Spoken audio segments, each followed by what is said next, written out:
Bien, donc une fois qu'on a vu que chaque espèce possédait donc ces quatre constantes, alors ces constantes on vous les donnera dans les exercices ou alors on vous la fera calculer, mais en général on vous la donne et sinon en fait le chimiste classique qui travaille comme chimiste dans la vie de tous les jours, soit sur internet, soit dans les livres, ok, on a la liste de l'énergie, de l'énergie massique de changement d'état, oui, pour chaque espèce. Et du coup, une fois qu'on a cette énergie massique de changement d'état, eh bien, on peut calculer l'énergie libérée par un changement d'état grâce à la formule que vous avez ici. Donc Q, qui est l'énergie transmise au cours de la transformation physique étudiée, donc au cours du changement d'état étudié, qui est égal à M, la masse d'échantillon, multiplié par L, l'énergie massique de changement d'état. Donc on voit qu'il y a proportionnalité entre les deux. Au passage, L, notre énergie massique de changement d'état, elle va être positive ou négative, suivant si elle est liée à un changement d'état endothermique ou un changement d'état exothermique. Okay, si c'est un changement d'état endothermique, du coup, elle va être positive, et si c'est un changement d'état exothermique, elle va être négative. Oh, pardon. Un petit point sur les unités. Donc Q, on l'a vu tout à l'heure, il est en joules, ça n'a pas changé. L, l'énergie massique de changement d'état, elle est en joules par kilogramme. Et du coup, forcément, la masse, elle est en kilogrammes. Attention, ça peut arriver que l'énergie massique de changement d'état soit donnée en joules par gramme. À ce moment-là, si c'est donné en joules par gramme, il ne faut surtout pas vous faire avoir. Il faudra compter la masse en grammes. Okay, l'énergie transmise, elle restera en joules, ça, il n'y a pas de problème.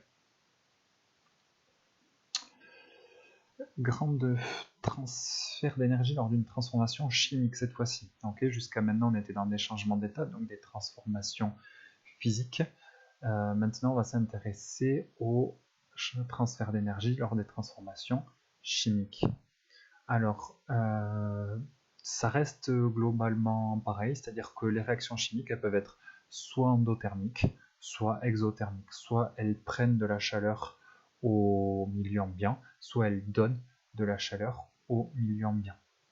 Alors, les plus faciles, ou du moins les plus courantes, celles que vous avez forcément vues au moins une fois dans votre vie, ce sont des réactions exothermiques, donc qui libèrent de la chaleur. Pourquoi? Tout simplement parce que les combustions, donc dès que ça brûle, dès qu'il y a le feu, les combustions sont des réactions exothermiques par excellence. Vous découvrez pas, j'espère, qu'une flamme libère de la chaleur.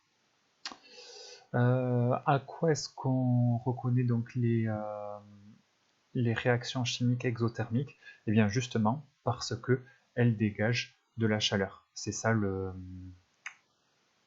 la caractéristique principale. Et du coup, par conséquence, la température du milieu ambiant augmente. Quand vous allumez un feu dans la cheminée, la température de la pièce augmente. Et à l'inverse, les réactions endothermiques, alors elles sont plutôt rares et en tout cas, je dirais dans la vie courante, on n'en rencontre pas ou peu. La seule réaction endothermique qui se fait, c'est celle qu'il y a dans les frigos, mais on regarde rarement derrière son frigo, on s'intéresse juste au fait qu'il fait du froid, donc assez rare de voir des réactions endothermiques. Pour en voir une, je vais vous mettre un lien, vous avez un lien dans la description de la vidéo, donc n'hésitez pas à faire pause et à cliquer sur le lien que je vous mets pour aller voir une réaction endothermique. Et donc à quoi est-ce qu'on les reconnaît? exactement comme les exothermiques, mais à l'envers, c'est-à-dire qu'elles absorbent de la chaleur. Autrement dit, on peut remarquer que la température du milieu ambiant diminue. Dernier point qu'on va aborder, influence des quantités de réactifs. Alors, plus la masse du réactif limitant est grande, plus la quantité d'énergie sera grande aussi. Ça paraît assez évident. Par exemple, dans une cheminée, plus vous allez mettre de bois, et plus ça va chauffer la pièce. Attention par contre, ici en rouge je vous l'ai bien mis, ce qui compte c'est seulement et seulement la quantité ou la masse de réactif limitant.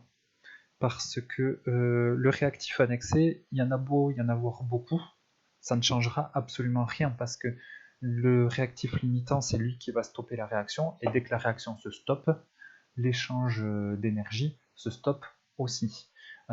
Par exemple, dans le cadre d'une combustion, pour reprendre le feu de la cheminée, la réaction de combustion lorsque vous faites un feu de cheminée, c'est le carbone qu'il y a dans le bois qui brûle par combustion au contact du dioxygène de l'air.